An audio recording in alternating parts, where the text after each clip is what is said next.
Welcome to New Generation Mentoring with Drs. Moses Toffa and Rejoice Makauze. We are a mentoring program that seeks to mentor society, especially children, with the goal to take them back to the path of morality and godliness. Our motto is back to morality, back to God. Today I'm proceeding to share with you some of the observations that we made that challenged and inspired us to start New Generation Mentoring.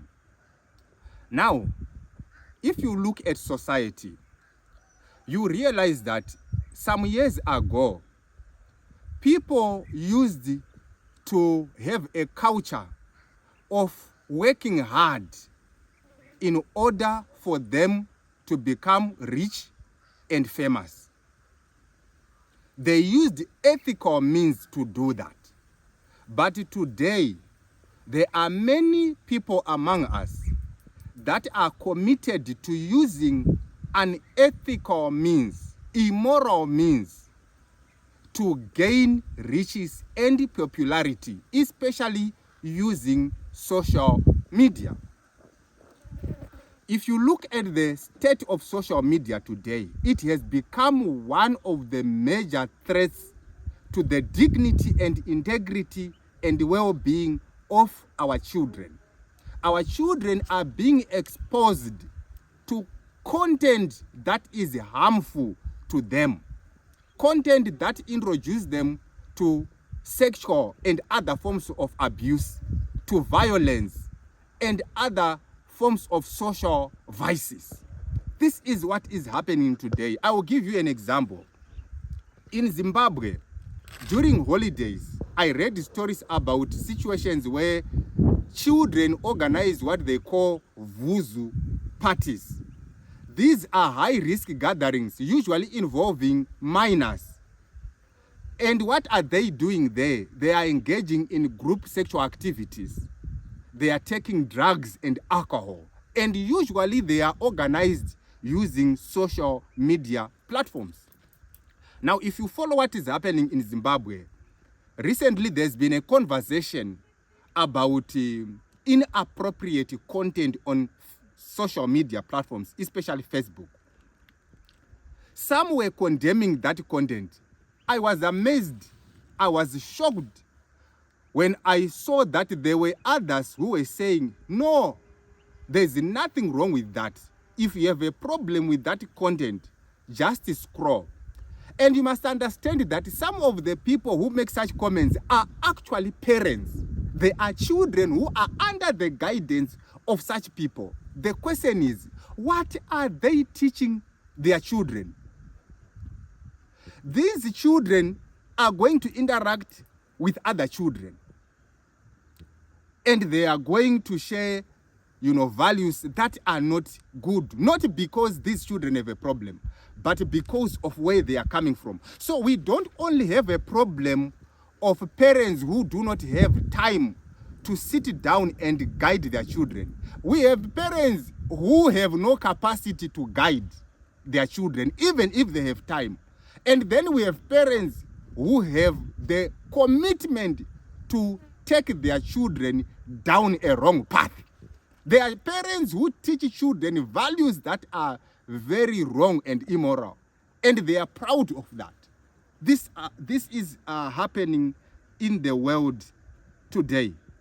Now, you might have come across the statement that your body is your choice. That is a statement from the pit of hell. We have choices to make. There is no doubt about it. But those choices have limitations, moral limitations, and spiritual limitations. You can't just do anything you want with your body. And if you think that it is a human rights thing to say that your body is a choice, I want to show you today that it is not a human right thing. It is a doctrine of the devil. Now, I want you to check an organization which is based in the United States, which is called the Satanic Temple. It has what it calls the 7 fundamental tenets. And one of the tenets says that it is tenet which says that one's body is inviolable, subject to one's own will alone. This is one of their tenets. Your body is inviolable. It is subject to your own will. No one has the right to tell you what to do with your body. Whether society or even God himself does not have the right to tell you what to do with your body. This is one of their tenets, the Satanic Temple. This is the tenet which is the basis for this idea that your body is your choice, that if you want to abort, abortion is a right. But it is not a human rights issue. It is a doctrine of devils. Now, I'm going to show you that your body is not your choice. Ecclesiastes chapter 11 verse 5 says that, as thou knowest not what is the way of the spirit, nor how the bones do grow in the womb of her that is with child. So you don't know how the bones grow in the womb of a pregnant woman. The question is, if you don't know how your own bones grow, how do you come to a point where you say, my body is my choice? I don't have to listen to what anyone say concerning how I should handle it, including God himself. Let me read 1 Corinthians chapter 6 verse 20. For you are bought with a price. Therefore, glorify God in your body and in your spirit, which are God's. So this scripture is saying your body and your spirit belong to God. They are not yours. You are a steward of your body and your spirit, but they belong to who? To God. But people come and say, my body is my choice. I do whatever I want with my body. That is not right. Ecclesiastes chapter 8 verse 8. There is no man that hath the power over the spirit to retain the spirit, neither hath he power in the day of death, and there is no discharge in that war, neither shall wickedness deliver those that are given to it. Now, if your body is your choice, why don't you have the choice to determine whether you are going to die or not?